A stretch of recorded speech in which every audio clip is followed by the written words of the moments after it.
ప్రభువైన యేసుక్రీస్తు నామములో మీకు అందరికి వందనాలు తెలియజేస్తున్నాను. ఫిలిప్పీలకు రాసిన పత్రిక 1వ అధ్యాయం 13వ వచనాన్ని మనం గమనిద్దాం.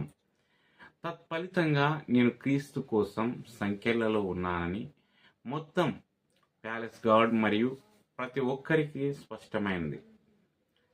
ఈ వచనం నుండి 3 పాఠాలు మనం నేర్చుకుందాం. మొదటగా, మన పరిస్థితులు సాక్షిగా ఉండగలవు. పౌలు జైలు శిక్ష అతని చుట్టూ ఉన్న వారితో తన విశ్వాసాన్ని పంచుకోవడానికి ఒక అవకాశంగా మారింది. మనం ఎక్కడ ఉన్నా మనం క్రీస్తును ప్రతిబింబించగలం. రెండవది, ధైర్యమైన విశ్వాసం ఇతరులను ప్రభావితం చేస్తుంది. పౌలు యొక్క అచంచలమైన నిబద్ధత అతని బాధ క్రీస్తు కోసం, తప్పు చేసినందుకు కాదని ప్యాలెస్ గార్డుకు స్పష్టం చేసింది. మన విశ్వసనీయత మన చుట్టూ ఉన్న వారికి స్ఫూర్తినిస్తుంది. మూడవదిగా, దేవుడు మనల్ని ఎక్కడ తేడాలు తెచ్చుకోగలడు. పౌలు జైలుకు ఒక ఎదురు దెబ్బగా చూడలేదు, కానీ ఒక మిషన్ ఫీల్డ్గా భావించాడు.